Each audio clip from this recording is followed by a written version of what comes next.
Hello दोस्तों, मेरा नाम प्रशांत प्रशांत श्रीवास्तव है और मैं कानपुर से बिलोंग करता हूँ। ठीक है, welcome to my YouTube channel. जैसे कि आप लोग जानते हैं, मैं कार चलाना सिखाता हूँ। ठीक है, मेरा ऑफिस है यहाँ कानपुर में। ओके, तो देखो काफ़ी लोगों को ये दिक्कत होती है ना कि उनको बेसिक नॉलेज क्लियर नहीं होती है। ठीक है, अब उनको बेसिक पता नहीं है और वो सीधे चलते हैं गाड़ी चलाने। और जब बेसिक नहीं पता है कि क्या चीज़ क्या करती है, तो उनसे गाड़ी में बहुत सारी चीज़ें गलत होने लगती है।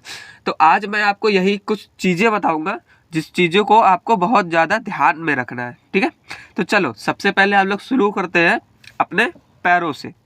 देखो, जो लोग बाइक चलाते हैं उनके लिए काफ़ी आसान होता है। ठीक है, अब बाइक में क्या होता है, एक्सीलेटर, क्लच, ब्रेक, गियर, सारी चीज़ बाइक में भी होती है और एक्सीलेटर, क्लच, ब्रेक, गियर ये चीज़ कार में भी होती है। ठीक है, अब बाइक और कार में सिर्फ और सिर्फ खाली इतना अंतर होता है, बाइक हमारी छोटी होती है, उसको कम जगह लेके चलना पड़ता है।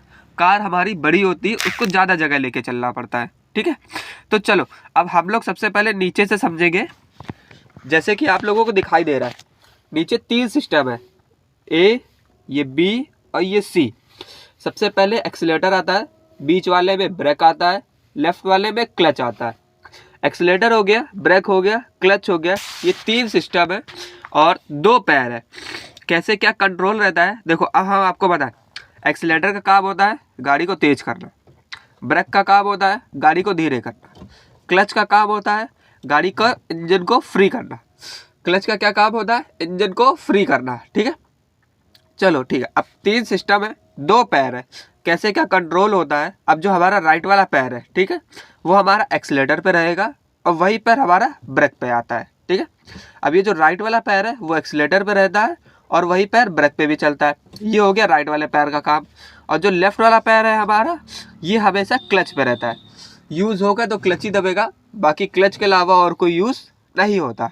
ठीक है, अब राइट वाला पैर एक्सीलेटर और ब्रेक इन दोनों पर क्यों चलाते हैं, क्योंकि जब हम लोग को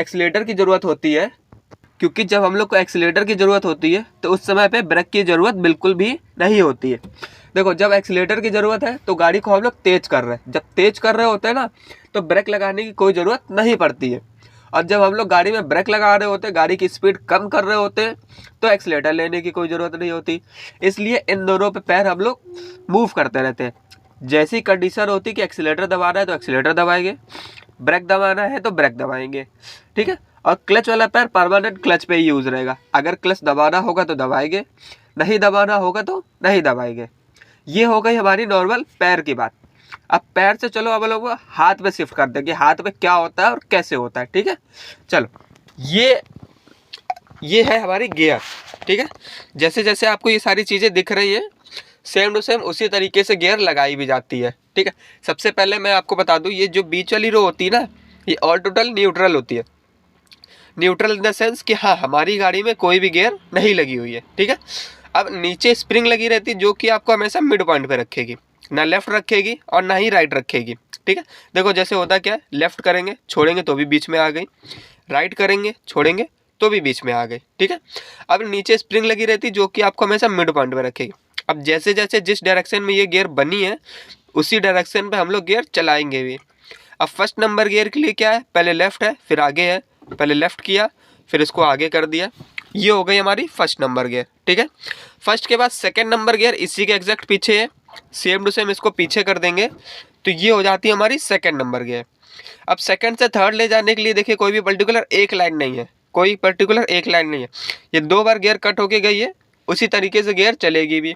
सेकंड से आगे करेंगे, हाथ जैसे ढीला करेंगे स्प्रिंग ऑटोमेटिक आपको मिड में खींच देगी और फिर उसके बाद आप आगे कर दोगे, ये हो जाती है 3 नंबर गियर। ठीक है, अब 3 के बाद 4 नंबर गियर इसी के एग्जैक्ट पीछे है, सेम टू सेम इसको पीछे करेंगे तो हो जाती है 4 नंबर गियर। ठीक है, अब 4 से 5 के लिए भी सेम वही प्रोसेस जैसे सेकंड से 3 पे गए थे।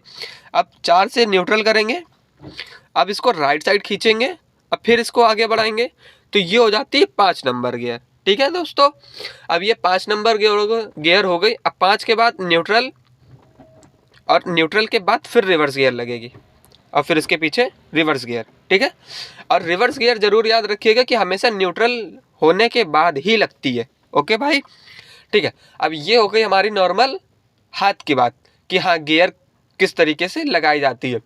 2 चीज़ का सबसे ज़्यादा विशेष ध्यान दीजिएगा कि गियर लगाते समय आपका क्लच पूरा दबा हो और गियर लगाते समय आपको किसी भी ताकत का यूज़ नहीं करना है, ना तेज़ी से लगाना है ना ताकत से लगाना है। जितने आराम से आप हाथ रखोगे आपको उतना अच्छा समझ में आएगा, ठीक है। ना इसको टाइट पकड़ना और ना ही बहुत ताकत से गियर को लगाना, ठीक। अब इसके बाद बात आती है स्टीयरिंग पे, ठीक है। तो स्टीयरिंग में क्या होता है, कोई भी चीज़ पर्टिकुलर याद करने वाली नहीं होती है, सारी चीज़ आपको समझ के चलानी होती है। मेन फोकस आपका होगा सिर्फ और सिर्फ स्टीयरिंग पे ही, ठीक है। जितनी अच्छी आपको स्टीयरिंग चलानी आएगी उतनी ही अच्छी पूरी पूरी गाड़ी चलानी आएगी। तो मेरे हिसाब से शुरुआत के 3 से 4 दिन तक का, अगर आप किसी ड्राइविंग स्कूल में सीख रहे हो, ठीक है, शुरुआत के 3 से 4 दिन तक का आपका मेन फोकस होना चाहिए सिर्फ और सिर्फ स्टीयरिंग पे ही। आप मेन फोकस स्टीयरिंग पे क्यों रखते हैं? गाड़ी की लंबाई, गाड़ी की चौड़ाई, गाड़ी रोड पे कहाँ चल रही है, गाड़ी के टायर रोड पे कहाँ चल रहे हैं, ये सारी चीज़ आपको स्टीयरिंग से ही पता चलती है, ठीक है। तो जैसे जैसे आपको स्टीयरिंग का अंदाज़ा हो जाता है, आपका माइंड रिलैक्स हो जाता है, then accelerator, clutch, brake, gear, इन सब का कॉम्बिनेशन आप बना लेते हो, तो गाड़ी आपसे ना स्मूथ चलने लगती है, ठीक है। तो ये कुछ कुछ चीज़ें थी जो कि आप लोगों को ज़रूर याद रखनी है। हाँ, एक बात और देखो, एक चीज़ और याद कर लो कि एज अ बिगिनर पॉइंट पे हम लोग जो अपना क्लच है ना, वो कहाँ कहाँ और कब कब कंपल्सरी प्रेस करते हैं, ठीक है।